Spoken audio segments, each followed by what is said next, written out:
Episode 22 हलचल। रुद्राक्ष की शादी की न्यूज़ उनके दुश्मनों के बीच हलचल पैदा करने के लिए काफ़ी थे, लेकिन इन सब से अनजान रुद्राक्ष बेसब्री से मीटिंग खत्म होने का इंतजार कर रहा था ताकि वो घर जा सके और अपनी प्यारी वाइफ के साथ लंच कर सके। प्रेजेंटेशन के तैयारी के बीच में रोकते हुए रुद्राक्ष ने रजत से पूछा, और कितनी देर? रजत ने गहरी सांस ली। यह 5वीं बार था जब रुद्राक्ष ने उससे यह सवाल पूछा था। अपना गला साफ करते रजत ने कहा, पर सर, इस प्रेजेंटेशन में कुछ टाइम लगेगा। रुद्राक्ष बड़बड़ाया। उसने अपने गालों पर हाथ रखते हुए कहा, ओके, कंटिन्यू। खुद को हंसने से रोकने के लिए सारे एम्प्लॉयज़ ने अपने मुंह पर हाथ रख लिया। उनका कोल्ड बॉस आज एक बच्चे की तरह लग रहा था जो स्कूल खत्म होने के बेसब्री से इंतजार कर रहा था ताकि वह घर जा सके। अचानक प्रेजेंटेशन के बीच में रुद्राक्ष का फ़ोन बजा। कॉल की गई आईडी को देखते हुए उसने जल्दी से फ़ोन उठाया और कहा, हेलो। आराध्या मुस्कुराते हुए बोली, क्या आप बिजी हो? रुद्राक्ष ने सिर हिलाया और कहा, नहीं, मैं बिजी नहीं हूँ। रुद्राक्ष की बात सुनकर मीटिंग हॉल में बैठे सभी एम्प्लॉय को लगा जैसे वह सब पागल हो जाएंगे। वह सब अभी एक इम्पोर्टेंट प्रेजेंटेशन के बीच में थे और उनके बॉस ने कहा कि वह बिजी नहीं है। आराध्या ने अपना निचला होठ काटा और कहा, ओह, अगर यही बात है तो आप लंच के लिए वापस क्यों नहीं आए? मैं आपका इंतज़ार कर रही थी। रुद्राक्ष की आंखें चमक उठी जब उसने सुना कि उसकी प्यारी वाइफ उसका इंतज़ार कर रही है। उसने जल्दी से सिर हिलाया और कहा, मैं बस 15 मिनट में आता हूँ। फ़ोन रखते हुए रुद्राक्ष ने टेबल से अपनी कार की चाबी पकड़ी और कहा, अभी मीटिंग कैंसिल हो गई है। इसके बाद वह सभी को हैरान छोड़कर मीटिंग रूम से बाहर निकल गया। रजत लगभग बेहोश हो गया था। अगर उसका बॉस इस तरह मीटिंग कैंसिल कर देगा तो सिंघानिया इंडस्ट्रीज़ को संभालना बहुत मुश्किल हो जाएगा। जब रुद्राक्ष घर पहुंचा तो उसने देखा आराध्या बैठकर मैगजीन पढ़ रही थी। जब उसने रुद्राक्ष के हैंडसम फेस को अपने सामने देखा तो वो मुस्कुराई। रुद्राक्ष भी मुस्कुराकर अपनी खूबसूरत वाइफ के पास गया। फिर उसने उसके माथे को चूमा और पूछा, अब तुम कैसा फील कर रही हो? आराध्या सोफे से उठ गई और कहा, मैं बहुत बेटर फील कर रही हूँ। फिर आराध्या ने उसका हाथ पकड़कर उसे अपने साथ डाइनिंग रूम में ले जाते हुए बोली, लंच रेडी है, चलो खाते हैं। रुद्राक्ष मुस्कुराया और चुपचाप आराध्या के साथ जाने लगा। डाइनिंग टेबल पर रुद्राक्ष ने आराध्या के प्लेट पर खाना रखना शुरू कर दिया और कहा, तुम्हें मेडिसिन दी गई है इसलिए तुम्हें ज़्यादा खाना चाहिए। आराध्या ने हंसते हुए कहा, कौन सी मेडिसिन? मुझे बस कुछ पेन किलर दिया गया है। रुद्राक्ष ने सूप पीते हुए कहा, तो क्या हुआ, वह भी तो मेडिसिन ही ने है ना? आराध्या रुद्राक्ष की तरफ देखकर बोली, तो फिर आपको भी और खाना चाहिए। रुद्राक्ष ने अपना चॉपस्टिक उठाया और पूछा, मैं सोच रहा हूँ इस हफ्ते के एंड में हम दोनों सिंघानिया जाए, विला जाए और वहाँ पर कुछ दिन रहे। तुम्हारा क्या ख्याल है? आराध्या ने अपना सिर हिलाया और बोली, यह एक अच्छा आइडिया है। मैं आपसे इस बारे में बात करना चाहती थी। आप पूरे दिन बिजी रहते हो और मैं अकेले बोर हो जाती हूँ, इसलिए अगर हम वहाँ जाते तो मैं माँ और दादी के साथ कुछ टाइम स्पेंड कर सकती हूँ। रुद्राक्ष ने सहमति में अपना सिर हिलाया। वह जानता था कि सिंघानिया पहले सिंघानिया मेंशन से भी ज़्यादा सेफ है। लंच के बाद रुद्राक्ष को समर्थ का कॉल आया। उसने कॉल रिसीव किया तो दूसरी तरफ से समर्थ ने कहा, भाई, सिंह इंटरटेनमेंट के साथ यह मीटिंग एक डिजास्टर था। उसने मुझसे कहा कि वह यह मीटिंग सिर्फ आपके साथ करना चाहती है। रुद्राक्ष ने अपनी भौहें उठाई और कहा, ठीक है, तो फिर से रहने दो। समर्थ ने सिर हिलाई और कहा, ठीक है भाई, मैंने सुना कि आप दोनों इस वीकेंड में सिंघानिया पैलेस आ रहे हैं। हाँ, इतना कहकर रुद्राक्ष ने फ़ोन काट दिया।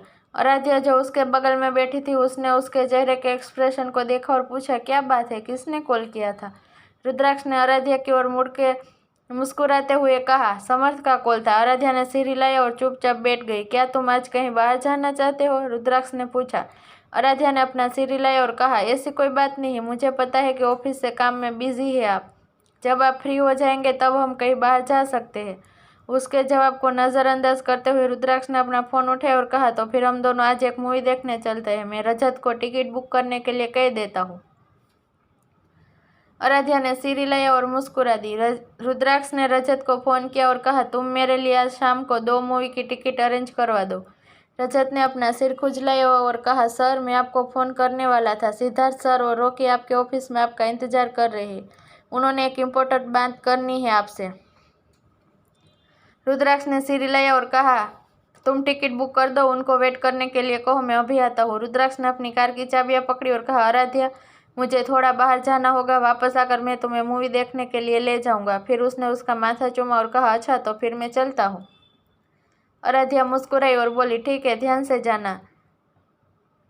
रुद्राक्ष ने अपना सिर थपथपाया और चला गया। ऑफिस के अंदर सिद्धार्थ और रॉकी बहुत देर से रुद्राक्ष का इंतजार कर रहे थे। सिद्धार्थ रॉकी की ओर मुड़ा और कहा, क्या तुम्हें नहीं लगता कि कुछ अजीब है? रॉकी भी उसकी ओर मुड़ा और बोला, क्या अजीब है? मैं रुद्र के बारे में बात कर रहा हूँ। वह दोपहर के टाइम ऑफिस में नहीं है। क्या यह अजीब नहीं है? रॉकी उसके बात को एग्री करते हुए बोला, हाँ, आप सही कर रहे हैं। क्या सही? रुद्राक्ष की लाउड वॉइस पूरे कमरे में गूंज उठी। रॉकी और सिद्धार्थ ने रुद्राक्ष की ओर देखा। फिर सिद्धार्थ ने उसके पास गया और उसके माथे को छुआ और कहा, यार तुम ठीक तो हो? सिद्धार्थ के सवाल को नज़रअंदाज करते हुए रुद्राक्ष ने कहा, तुमने मुझे सिर्फ यह पूछने के लिए वापस बुलाया कि मैं ठीक हूँ या नहीं? बेहतर यही होगा अगर सच में कुछ इम्पोर्टेंट बात हो। सिद्धार्थ ने उस पर अपनी आंखें घुमाई तो रुद्राक्ष जाकर अपने चेयर पर बैठ गया। सिद्धार्थ भी बैठ गया और अपने चेहरे पर एक सीरियस एक्सप्रेशन लाते हुए बोला, हमें आज किसी ने एक ईमेल भेजा है। सिद्धार्थ के चेहरे के एक्सप्रेशन देखकर रुद्राक्ष इतना तो समझ गया था कि वह सच में बहुत सीरियस है। सिद्धार्थ उसके साथ 3 साल से काम कर रहा था। मल्होत्रा और सिंघानिया इंडस्ट्रीज के बिजनेस रिलेशन के साथ साथ सिद्धार्थ ने रुद्राक्ष को अंडरवर्ल्ड में कई ऑपरेशन को एग्जीक्यूट करने में भी मदद की है। वह मेल ओपन करके सिद्धार्थ ने रुद्राक्ष को दिखाया। हालांकि मेल में सिर्फ 4 शब्द लिखे हुए थे, लेकिन रुद्राक्ष इसका मतलब जानता था। ईमेल में लिखा हुआ था, they know, be careful. Siddharth ने अपना फोन वापस लिया और पूछा, तुम्हें क्या लगता है? रुद्राक्ष ने एक आह भरी और बोला, यह एक वार्निंग है। सिद्धार्थ मुस्कुराए और कहा, क्या तुम्हें लगता है कि यह वही है? रुद्राक्ष ने मुस्कुराते हुए कहा, यह और कौन हो सकता है? यह समझते हुए कि 2 आदमी किस बारे में बात कर रहे थे, रॉकी ने पूछा, लेकिन वो अचानक यह सब क्यों कर रहा है?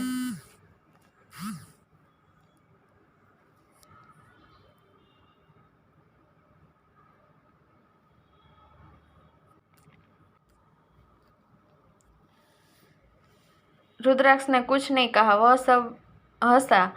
रुद्राक्ष ने अपनी भुएं सिकोड़ ली और कहा, तुम हंस क्यों रहे हो? मुझे लगता है कि वह इस बार बहुत बड़ा कुछ प्लान कर रहा है। रॉकी ने कहा, नहीं, हमें इससे कोई खतरा नहीं है और यह ईमेल इस बात का प्रूफ है। वह मुझे वार्निंग दे रहा है। मेरी शादी के बारे में बात पहले ही फैल चुकी है और अब वह मेरी पत्नी को निशाना बना रहे हैं। सिद्धार्थ अपने दोस्त को देखकर मुस्कुराए, यार तुमने सच में आराध्या से शादी कर ली? रुद्राक्ष बस मुस्कुराया, लेकिन यह मुस्कान सिद्धार्थ के लिए यह समझने के लिए काफ़ी था कि यह सच है।